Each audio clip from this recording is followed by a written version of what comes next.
Welcome back to the course on approximation algorithms. We are now going to turn to one of the most famous problems of combinatorial optimization, the bin packing problem, one of the first NP-hard problems. This is a problem that you've had to face many times probably in your life without knowing that you were faced with bin packing. Whenever you have to move, you need to pack your items into boxes, and beforehand you have to order the right number of boxes. So you have to figure out how many boxes you need to pack your items. The aim of the bin packing problem is, given a set of items, pack them into as few bins as possible. In real life, this is complicated by the fact that the objects you pack have various shapes, dimensions, weight. Here, we will study the most basic version of the problem, a simplified version of the problem, where your input has n items, and each item has a single parameter describing it, its size. Let's say this size is Si for item I. And let's assume by convention that every item has size at most 1. Then, your goal is to pack your items into the fewest unit capacity bins. That's the bin packing problem. Let us describe an algorithm to solve this, a very naive algorithm, probably the first algorithm you would come up with. In fact, you might even discount that algorithm and try right away to get a better algorithm.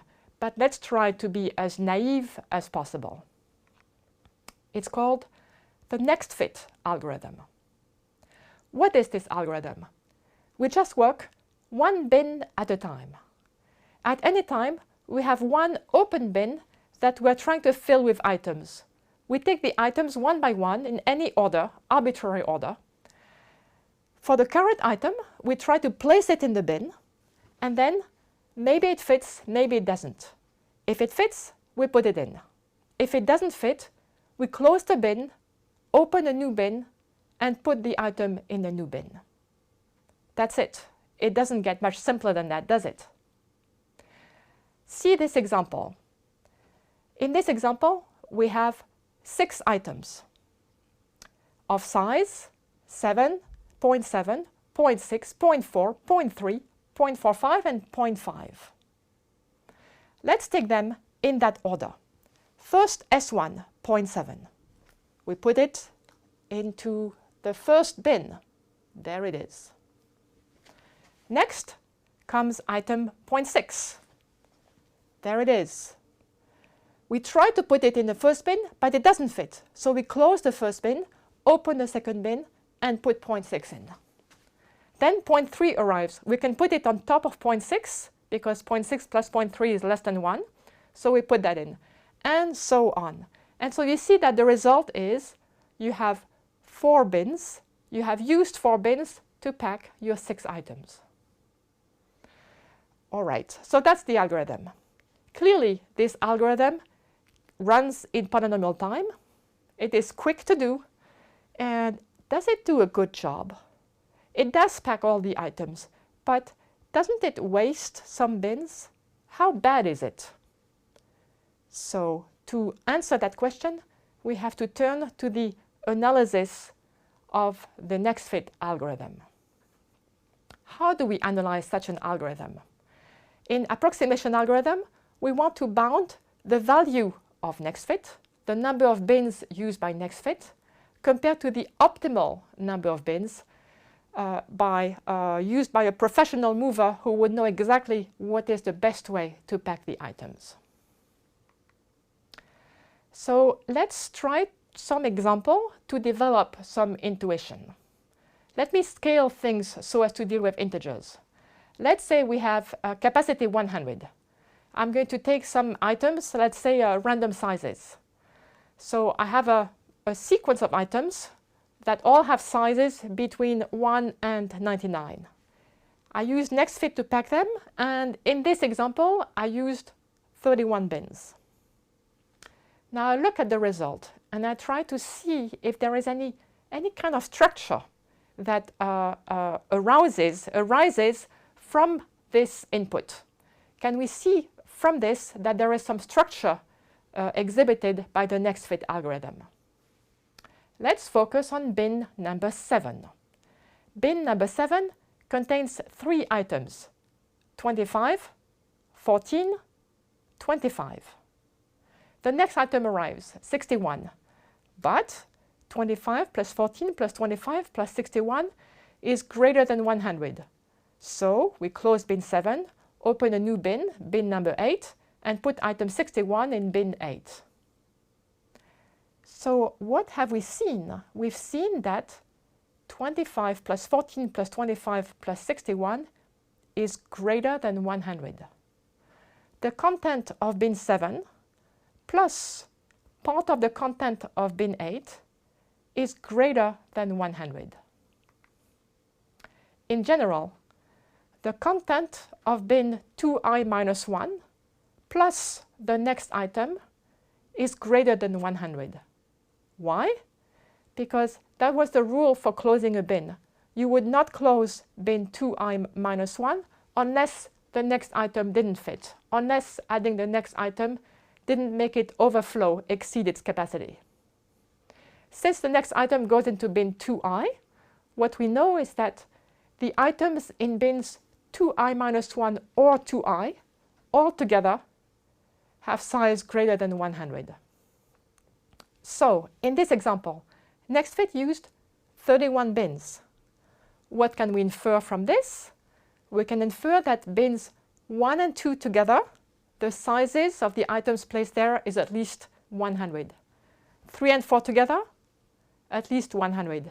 Bins 5 and 6 together, at least 100. And so on until 29 plus 30. Altogether, the total item sizes must be greater than 15 times 100. So we have now proved a bound relating the number of bins used by NextFit to the total item sizes, the sum of all the item sizes. This is half of the analysis of NextFit. In general, if NextFit uses k bins, the sum of the item sizes must be at least k minus 1 over 2 times 100. Why? The minus 1 is by parity. The last bin is special. And then all the previous bins, you pair them up 2 by 2. And each pair of consecutive bins, the item sizes is greater than 100. And there are k minus 1 over 2 of them. What about opt? That is the other half of the analysis of NextFit. So far, we've given a bound on k, the number of bins used by NextFit. Now, we need a bound on opt, the number of bins used by the omniscient professional mover who knows the optimal number of bins. Well, even if opt packs each bin perfectly, it cannot do more than fill each bin up to 100. And in that case, opt uses at least a number of bins equal to the total item sizes divided by 100. The sum of the item sizes is at most opt times 100. With that, we have related the unknown optimal number of bins to the total item sizes. So we have two relations. On the one hand, the number of bins used by NextFit compared to the total item sizes. On the other hand, the number of bins used by opt compared to the total item sizes. All that remains is to combine them. Let's combine. Opt times 100 is at least k minus 1 over 2 times 100. What does this mean? Eliminate the 100, rearrange, and we get that k, that is the number of bins used by NextFit, is at most 1 plus 2 times opt. The number of bins used by this very naive algorithm is at most twice as many as the optimal number of bins plus 1. So if the plus 1 was not there, we would call this a 2 approximation. It's not quite a 2 approximation because of this plus 1, this additional bin. this annoying additional factor. But it's still essentially almost a factor of 2, at least when opt is large, at least when the items require many bins. So that's what we call an asymptotic 2 approximation.